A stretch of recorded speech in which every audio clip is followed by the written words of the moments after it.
This video falls under critique, which falls under fair use.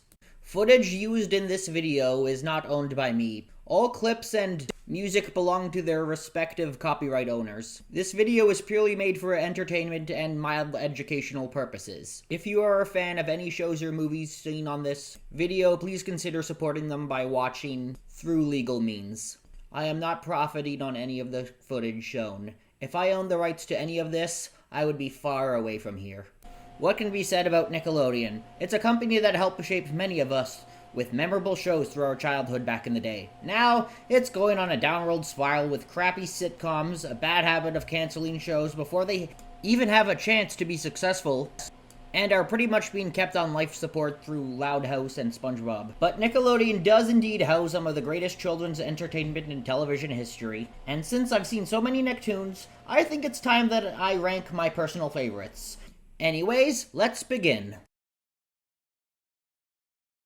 The Angry Beavers, and no, it's not a porno. A comical brotherly duo of rodents who go on many bizarre adventures around their dam and around their lake, as well as a few slightly more down-to-earth episodes about brotherhood and the underlying theme of being on your own for the first time without their parent. What I really like about this series is the overall dynamic between the two brothers and what situations these two find themselves in. The brother rivalry between the two main characters is legitimately well done, but of course we do see that they really care about each other. The humor in the show is also a highlight, as it's really funny and even ahead of its time in some part. A good example of this would be how in the Orca episode, they reference Deus Ex Machina. The stories for the show also had a good range of what they could be about. There was a good amount of variety in the show, such as one episode having Daggett getting knocked back into the previous week multiple times, a Dr. Seuss parody with a yak in the sack, and even one where the duo come across a haunted swamp with voodoo-controlled zombies. I actually feel like this is one of the more underrated Nicktoons, since when talking about Nickelodeon and classics from the 90s, this one is ever hardly brought up. Though the one upside to this is that, at least we won't get a pointless reboot of this show. Admittedly, I don't get why it's called Angry Beavers, since Daggett only sometimes gets angry, and Norbert is actually a pretty chill guy. Anyways, Angry Beavers was a fun show with a appealing and likable art style with a nice cottage feel to it. My Life as a Teenage Robot, the show that made millions of children around the world have a strange feeling for a robot. The series followed Jenny, aka XJ9, and her high school life, as well as her friends, but she was also kind of a superhero who had to save the world from villains all the time. Anyways, My Life as a Teenage Robot was a great mix of action comedy with some relatable, for some at least, high school drama, sure it was a kid's show, so it couldn't get too deep into high school life, but it's still done in a genuine and charming way. The show had a good cast of characters, including our main character Jenny herself, who is a teenage android just trying to fit into human society. She's also a tomboy who kinda likes girly things as well, and has a bunch of weapons and gadgets equipped inside her, so yeah, don't get on her bad side, especially with all her teenage angst. But besides the high school life, the show was also an action series with lots of interesting villains and pretty well done action. Since it aired on a kids network, it was pretty much all violence towards robots. Just so the only thing we would see fly are sparks and bolts. With a great cast and villains, an interesting premise overall, and an art style taking inspiration from 1950s science fiction, this all made for a very fun show. Also, anybody else notice that Jenny's sisters are pretty much the only robots in fiction who got shut down by their creators, brought back, but didn't want revenge on them? Jimmy Neutron, Boy Genius. The adventures of a young boy with a big brain. The series followed Jimmy in his daily school life and his friends, but Jimmy is a man of science, so he's always inventing things, and stuff often goes haywire, so Jimmy and his friends have to save the day. What I like about this show is the nice, stylish CGI. It was the first CGI Nicktoon, and it still looks pretty decent today, though it's not the best looking CGI Nicktoon. I'll get to that later. As the stylization prevented it from falling too deep into Uncanny Valley, the adventures of Jimmy Neutron can go on a range from weird, hilarious, creepy, and even exciting and suspenseful. Nothing against the Jims himself, he's a good protagonist, but I feel like when it comes to the characters, people like Hugh Sheen and Carl, the gift that keeps on giving, often steal the show, although they work better as supporting characters and not the main ones. Planet Sheen. Also, the science fiction aspect really worked well for the show, as let's face it, we all wanted some of Jimmy's inventions for real, or have a garnered growing up. Some people did criticize the show for plagiarizing Dexter's Lab. Well, sure, Dexter beat them to the punch of having a super genius kid as the main character in an animated series. I'd say Dexter's Lab is more focused about comedy and one-off slapsticky stories, while Jimmy Neutron is more of an adventure show with lots of comedy, with recurring villains and such, making it its own unique breed of boy genius show. But Dexter's Lab is also good. I'll talk more about that when I get around to my top 10 Cartoon Network shows. Ren and Stimpy, what is best described as Looney Tunes on crack. This cartoon was gross, screwed up, yet weirdly brilliant. Ren and Stimpy was actually pretty controversial back in the day, since things like boogers, farts, butts, and characters slapping and insulting each other wasn't really that common in kid shows, but nowadays it's everywhere. Would it still be controversial these days? Yeah, no. I'm sure some overprotective parents would still complain, but honestly, worse and grosser things have aired on children's networks since then. And I don't think anyone would really question your parenting if you admitted you let your kids watch the show. But there was a lot more to Ren and Stimpy than just grossness. For starters, almost every episode took the Manx cat and Chihuahua different places, such as having an episode set in outer space, a circus full of freaks, the duo as firemen, making a nature documentary parody, and even pretending to be babies for cash. The humor in the show was actually also really funny. I mean, to this day, many quotes can still get a laugh out of me. Also, the weirdly, mildly uncomfortable moments. The animation is a treat to look at. I mean, there's so many facial expressions and weird close-ups that you could frame any of them and put them up on your wall. A lot of modern cartoons have taken inspiration from Ren and Stimpy. I don't know if it was the first cartoon to have gross close-ups, but it was definitely the one to make it cool. Also, who could forget the big cast of supporting characters? Though, of course, the main duo make the show. Since despite their questionable relationship, we do see that they do care about each other. Speaking of which, some people have theorized that they might be a gay couple. I'm not sure if this is true, though I do kinda ship them, heh. Also, if you want to thank someone for the show, don't thank the virgin John Kay. He's an idiot. Thank the Chad Bob Camp. He's the real hero. A tie between Danny Phantom and Fairly Odd Parents. The reason I decided to tie these two shows is because I had a hard time deciding which one is better, but I decided they're both equally good, but for different reasons. Fairly Odd Parents is one of those shows that, due to the premise, just about anything can happen. And for a series mostly focused on comedy, the world building and the overall creative scenarios they come up with are actually surprisingly smart. Danny Phantom, while not nearly as creative, though it's still creative, had better written stories and, I would say, a little bit more fleshed out characters. But both shows were charming and fun in their own ways. I also like that despite the fantasy setting of both shows, they have a protagonist that can be relatable for a lot of people. Admittedly, Fairly Odd Parents did start going downhill around 2010 or 11, with plots becoming less original, human becoming dumber, and eventually adding so many pointless new characters. So yeah, stick to the earlier seasons. As for Danny Phantom, it never truly hit rock bottom, but I do feel like it was cut a little too early. And I don't think it ever made me laugh as hard as Fairly Odd Parents. Granted, it was a little bit more about the adventure. But still, both were fun, unique, and creative series that had a cool style to them as well.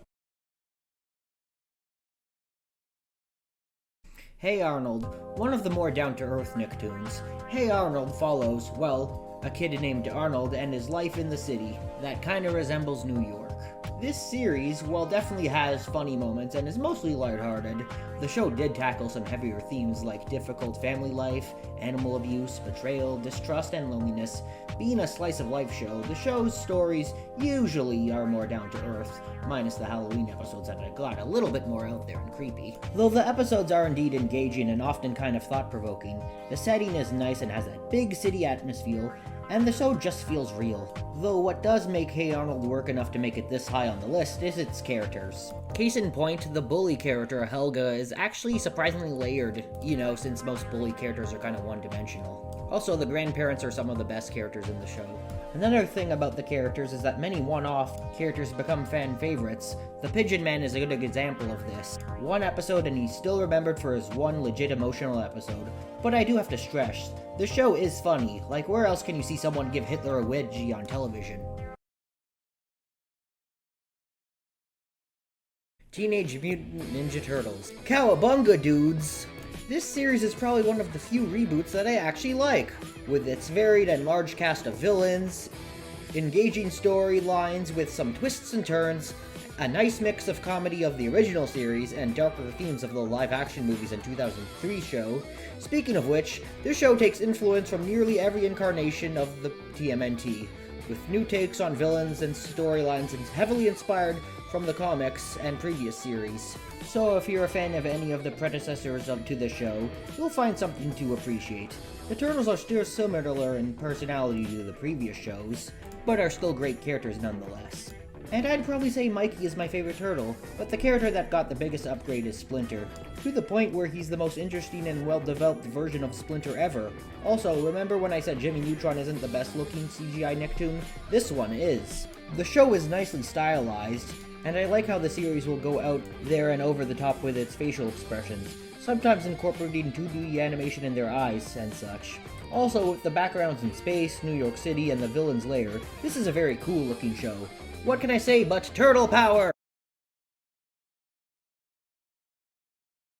Invader Zim. What can be said about Zim? It's weird, it's kinda dark, it's random, but it's oh so brilliant. Like, what other show can you name where a Santa suit is worn by the protagonist, becomes sentient and tries to take over, or a giant lice queen is living in the school's basement, or where there's a twist ending that the whole episode was a simulation in order to get someone to admit they threw a cupcake at Zim? The series hosted a ton of absurd ideas and humor, yet it kept us wanting more. The show could get pretty dark with its humor sometimes, but it didn't feel needlessly forced with its black comedy unlike other shows, as it kind of fits the tone of the show about an alien wanting to conquer Earth. I like the show's unique and distinctive art style, the creativity of the worlds and scenarios, and the great cast of characters. Zim and Gur particularly work well off each other, since one is an insane maniac desperate to please his race's leaders, while the other is just a happy-go-lucky and not too bright robotic helper assistant. Speaking of which, Zim is weirdly likable for an alien douchebag who wants to take over the Earth, since all he wants to do is just prove his worth to the almighty tallest. I will admit, due to the weird and dark humor and questionable morality, it might not be a series for everybody, but if it is for you, you'll have a great time. Rocko's Modern Life. A weirdly relatable program for a show about a cartoon wallaby. Rocko was a stylish and funny series that made mundane, everyday things into weird, crazy adventures. This show had a ton of legit clever humor and adult jokes that somehow made it past the censors. Like the restaurant everyone goes to is called the Choky Chicken, later changed to Chucky Chickens because of parents complaining. Anyways, the show had a cast of memorable characters, including Rocko himself, the timid, calm-spoken, nice guy who finds himself in some odd, weird situations, and trying to keep his cool. Heifer, his moronic best friend, and Filbert the nerdy turtle, and more. I find as I get older, this series starts to connect with me more, since it's about being on your own without your parents for the first time. And the show would often parody, well, modern life with some metaphorical episodes about homosexuality, coming out, religion extremists, not a full episode about it, but they made fun of it at one point, and even racism. I do like a show that's lighthearted in nature, but isn't afraid to tackle some heavier themes, like adoption, for example. That episode actually kinda got me emotional as a kid. But it also had a lot of surreal adventures and slapstick-heavy episodes. Like an episode where a simple dentist appointment turns into this. Also, for a show from the 90s about modern life, it aged surprisingly well since a lot of these subjects are still fairly relevant today. This show is a hoot for all ages. Before we get to number 1, here are a few honorable mentions. The Penguins of Madagascar, a funny show, but it's a co-production with DreamWorks, so it might not count 100%. Avatar: The Last Airbender, easily the most story-driven Nicktoon with the most fleshed-out characters, but I still gotta finish the series. Rugrats, a legit, well-written show, though I'd say the movies are better. The Loud House, I haven't seen it, but I'd be crucified if I didn't at least mention it. Rise of the Teenage Mutant Ninja Turtles, keep watching, it gets better. All great shows, they would have made this list easily if this was the top 20. Anyways, on to number 1. My number 1 pick is SpongeBob SquarePants. What can be said about this cartoon that hasn't already been said? It is without a doubt the most popular and well-known Nicktoon of them all, and for good reason. It has a wonderful cast of varied and lovable characters, and a unique and fun underwater setting, and humor that still makes adult me laugh out loud. The voice cast also does a great job of bringing these characters to life, and each one just can't be replicated. Also, the SpongeBob movie, the first one, is probably the best Nickelodeon movie. It is honestly hard to imagine my childhood without this show, and I definitely recommend it if you haven't seen it before, seasons 1 to 4, and 9 and onward more specifically, as you will get a laugh. Also, you'll probably get a lot of memes on the internet due to the fact that this is probably the most memed show ever. And that was my top 10 Nicktoons. Hope you enjoyed it. Goodbye, everybody.